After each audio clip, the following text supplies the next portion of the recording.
the Sci-Fi Invasion, where I, your host, Joey Hollywood, tries to review and watch all 50 movies in this Sci-Fi Invasion box set from Mill Creek in 50 weeks. And let me give you a little insight. Let me show you how the sausage is made on this little low-effort show that I'm trying to make here. My goal was to watch and review the first six discs of this in January, and then schedule the uploads to upload every Friday to give me more time to work on bigger videos. And I haven't really shot any bigger videos, but I've written a lot. I shot 2 videos that'll be uploaded next year, but I haven't done the big videos yet. And plus I'm working on midnights. Well, I got to 4 discs in. No, 3 discs. The 4th disc was where I had to stop, because life just kind of went a little nuts, a little cuckoo, and I just haven't had the time to do those last few discs for the first 6 months of the year, because 6 discs would have equaled 6 months roughly. And I have just not had the time. So this is the first time since the first week of this that I'm actually filming it and then uploading it. It's not a scheduled upload. I'm on the 11th hour right now. Everything's fine, don't worry. I just had big life stuff happening. And but the problem is I watched all these movies. I took notes. I have my notes here.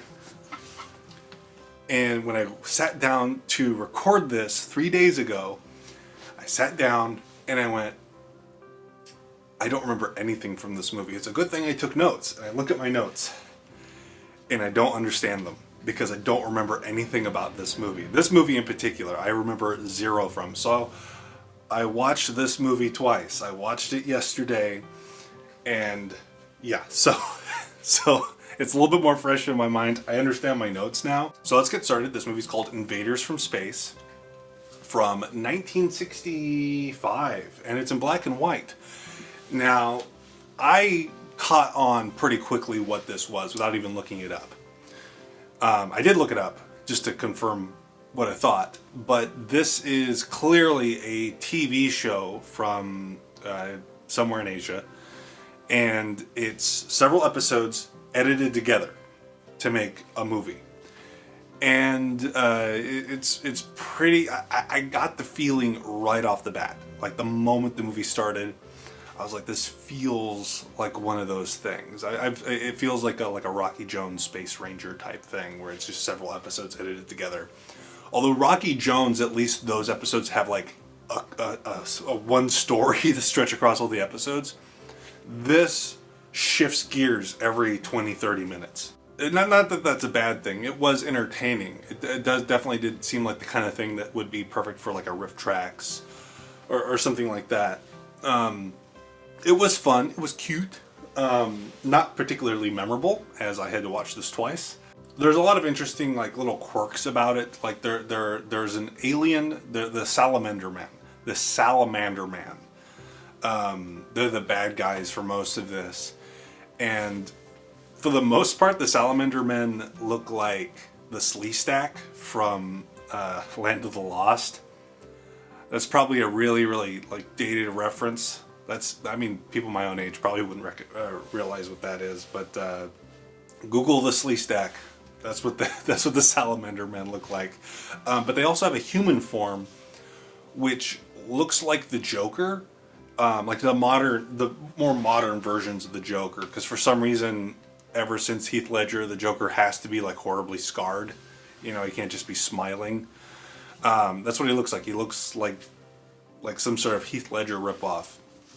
And it's really like a combination between Heath Ledger and Jack Nicholson. If you took the comically weird smile and combined it with the scars from Heath Ledger, that's what the Salamander Men look like when they're in their human form. The TV show this is from is called Starman, which is a superhero show that's kind of like a ripoff of everything. There's a little Superman, there's a little, just a little bit of everything in this.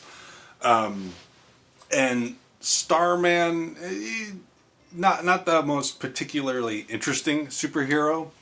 But I really did enjoy the fight scenes. That was actually one of the few things I remembered from this, is the fight scenes were fun. There was a lot of reversing the film to make it look like they were jumping really high, but really what was happening was they were jumping down and reversing the film. A lot of that was a lot of fun. There were a lot of flips and kicks, and those are the best parts of the movie. One of my favorite things in this is one of the many plots that this thing goes through is there's like a disease that's just killing people all over the place, or at least making them very sick. And they've traced all the cases to this one, like, not Broadway, but like a show. And, you know, logically thinking, okay, if everyone who's getting sick is seeing this show, shut the show down? Like, you're the government, you can do that? But for some reason they have to send in, like, agents to see, like, what's going on in the show. And then they get sick. And it's like, it's an evil ploy run by aliens to make the world sick. It's the dumbest plot, but it was a lot of fun, and the show was like so corny and interesting that I don't know. I liked this movie despite it not remembering it at all. Sorry, Quentin wants to be part of the review. At the last video I had Rue, but Quentin wants to be part of it now. Hi, Quentin. Yeah. Oh, there's narration throughout the whole movie that's like really corny, and I liked that. It was fun. I talked about that.